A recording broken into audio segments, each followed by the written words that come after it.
सत्ता में अब खबरों का अगला टर्न बिहार की राजनीतिक खबरों की तरफ लेते हैं, जहां कल यानी 20 नवंबर को नई सरकार का गठन हो जाएगा। नीतीश कुमार 10वीं बार बिहार के मुख्यमंत्री पद की शपथ लेंगे। वो बिहार के 19वें मुख्यमंत्री होंगे, लेकिन उनके साथ कौन कौन शपथ लेगा ये अभी साफ पता नहीं चल पाया है। ये तय होने से पहले आज कुछ महत्वपूर्ण मीटिंग्स होने वाली है और चुपके चुपके हो भी रही होंगी। गृह मंत्री अमित शाह आज रात 8 बजे पटना पहुंचेंगे। पटना पहुंचकर गृह मंत्री अमित शाह के होटल मौर्या में जेडीयू और बीजेपी के नेताओं के साथ अलग अलग बैठक होगी। होटल मौर्या में सबसे पहले जेडीयू नेताओं के साथ बैठक होगी, फिर बीजेपी के नेताओं के साथ। आज से लेकर कल तक बिहार में क्या क्या होगा, इस पर हमने सत्ता की एक विशेष कुंजी तैयार की है, जिसमें एक एक डिटेल है। सबसे पहले आज की खबरों की टाइमलाइन समझ लीजिए। आज पटना में 3 बड़ी बैठकें हुई। पहली बैठक सीएम हाउस में हुई। यहां नीतीश कुमार को जेडीयू विधानमंडल दल का नेता चुना गया। नीतीश कुमार के नेता चुने जाने के बाद बीजेपी विधायक दल की बैठक हुई। इसमें सम्राट चौधरी को नेता और विजय सिन्हा को उप नेता चुना गया। इन दोनों बैठकों के खत्म होने के बाद तीसरी बैठक एनडीए विधायक दल की हुई, जिसमें सम्राट चौधरी ने नीतीश कुमार के नाम का प्रस्ताव रखा और फिर नीतीश कुमार को औपचारिक रूप से विधानमंडल दल का नेता चुन लिया गया।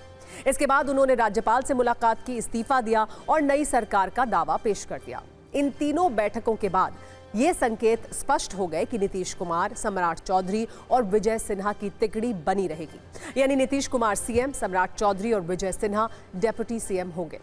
आप ये कह सकते हैं कि चुनाव से पहले और चुनाव के बाद सरकार की रूपरेखा में बहुत ज्यादा परिवर्तन देखने के लिए नहीं मिलने वाला है। एक बार सुनिए कि नेता चुने जाने के इस औपचारिक कार्यक्रम के बाद क्या क्या कहा गया।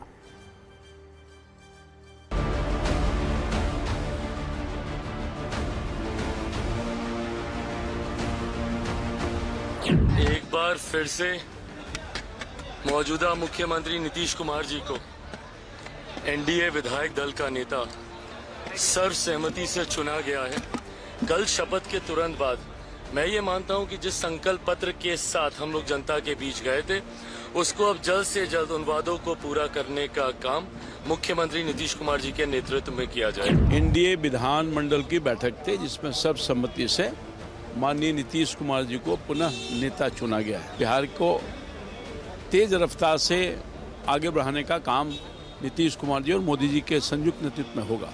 देखिए, मेरी शुभकामना है और बिहार के हम लोग को तो पता ही था कि माननीय मुख्यमंत्री जी पुनः मुख्यमंत्री बनेंगे। हम समझते हैं कि बिहार का भविष्य उज्जवल है, बिहार विकसित राज्य में शामिल हो। ऐसी चुनौती भी है और लेकिन हम लोग उसको पूरा करेंगे।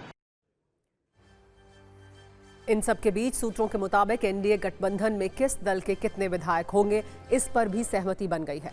जानकारी के अनुसार 6 विधायक पर एक मंत्री पद का फॉर्मूला लागू किया जा सकता है। इसी आधार पर सहयोगी दलों के कोटे का निर्धारण किया जा रहा है।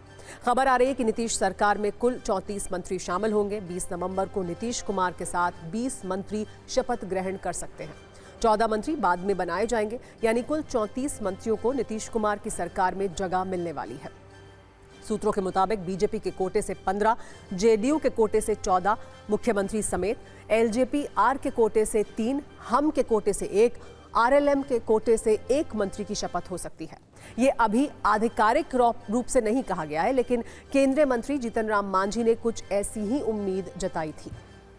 नई सरकार के गठन से पहले संभावित मंत्रियों की सूची भी सामने आने लगी है।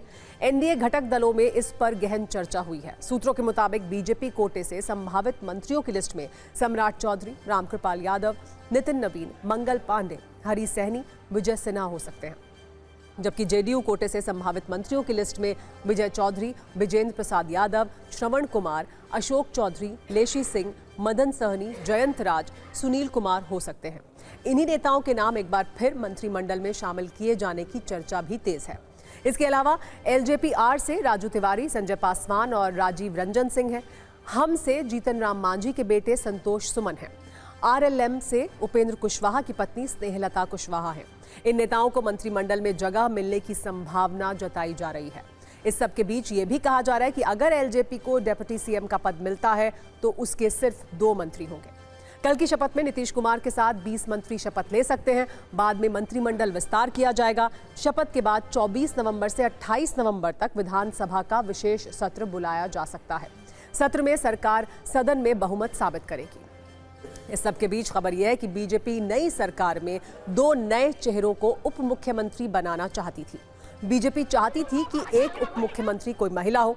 इधर नीतीश कुमार ने सम्राट चौधरी के नाम को लेकर बीजेपी से सिफारिश की। उन्होंने कहा कि सम्राट के साथ उनका तालमेल बेहतर है। इसके बाद बीजेपी के सामने धर्म संकट ये था कि अगर सिर्फ नीतीश कुमार का प्रस्ताव स्वीकार करे तो पार्टी के अंदर एक असंतोष की सुगबुगाहट हो सकती थी। या तो दोनों चेहरे बदले जाएं या फिर दोनों को ही रिपीट किया जाए। लिहाजा आखिरी वक्त में यह फैसला लिया गया है कि किसी एक को रिप्लेस करने के जोखिम को ना लेते हुए दोनों ही उप मुख्यमंत्रियों को रिपीट किया जाए। नीतीश कुमार हमेशा बीजेपी गठबंधन में किसी एक नेता के साथ अपना मजबूत गठबंधन या कंफर्ट जोन बना लेते हैं। सुशील मोदी के साथ नीतीश कुमार की जबरदस्त बॉन्डिंग थी।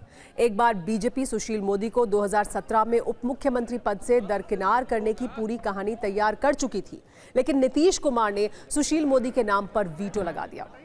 इसके बाद बीजेपी को सुशील मोदी के नाम पर मोहर लगानी पड़ी।